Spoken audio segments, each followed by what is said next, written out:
Est-ce que nos leaders ne voudraient pas être aussi respectés par les jeunes que Lumumba ou Thomas Sankara? Est-ce que ce sont tous de grands hommes?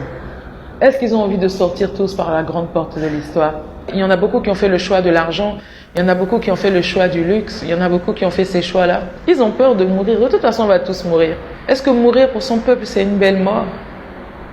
Est-ce que mourir dans le déshonneur, c'est une belle mort? Parce que souvent, ils ont tout cet argent-là, mais à la fin de leur vie, ils le regrettent. Sauf qu'il est trop tard, ils ont déjà pris la petite porte de l'histoire. Après, ils viennent écrire des livres pour nous fatiguer, là. Ils viennent dénoncer après coup. Oui, j'avais les pieds et mains liés parce que voilà, parce que le gouvernement de France me tenait par-ci, par-là. Mais on s'en fout de ça. Au moment où tu avais le pouvoir, au moment où tu pouvais changer les choses, qu'est-ce que tu faisais? Et c'est ça le plus important. Je pense que si on a des bons présidents, les peuples vont les soutenir. Et ça va être difficile même.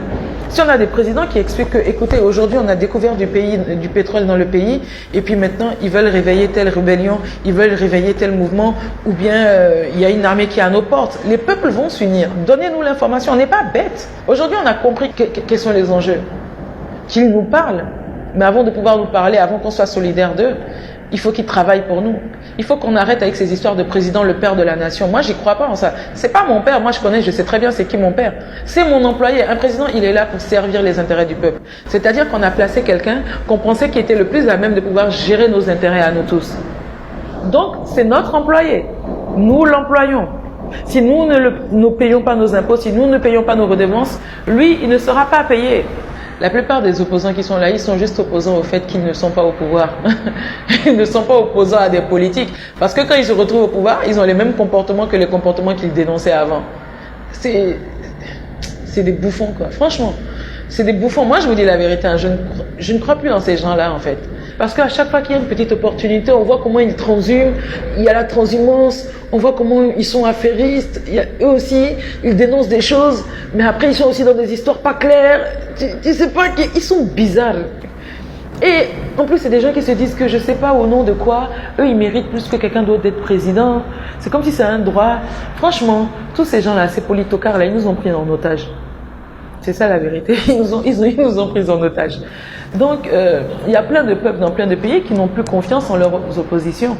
Parce qu'il y a plein de révélations qui sont faites sur déjà même les rapports entre l'opposition et le gouvernement. Et on se rend compte que souvent l'opposition a écrit parce qu'elle a dû demander quelque chose au gouvernement que le gouvernement ne lui a pas accordé. Donc elle ne crie même pas parce que les intérêts du peuple sont menacés, parce que les promesses électorales n'ont pas été respectées.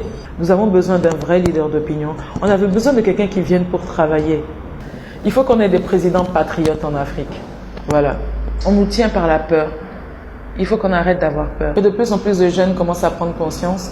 Et on commence à prendre encore plus conscience de notre force. Parce que non seulement nous parlons leur langue et nous parlons nos langues, nous comprenons les codes du monde en tant que jeunes Africains.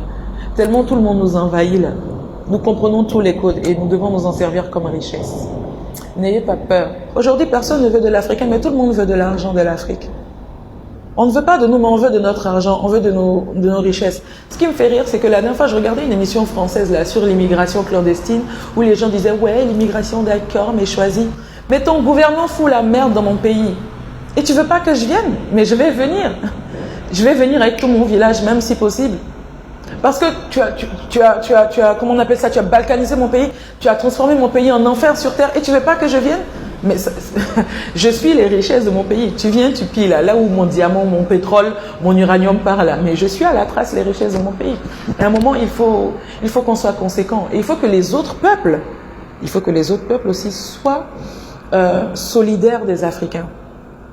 Les autres peuples. Parce que moi, je fais la distinction. Leurs gouvernements sont les criminels. Mais souvent, les peuples ignorent ce que leurs gouvernements font. La majorité des peuples occidentaux ignorent en fait aujourd'hui le niveau de vie qu'ils ont. Ils ignorent en fait comment c'est fait. Ils ignorent le nombre de millions de morts qu'il y a en Afrique.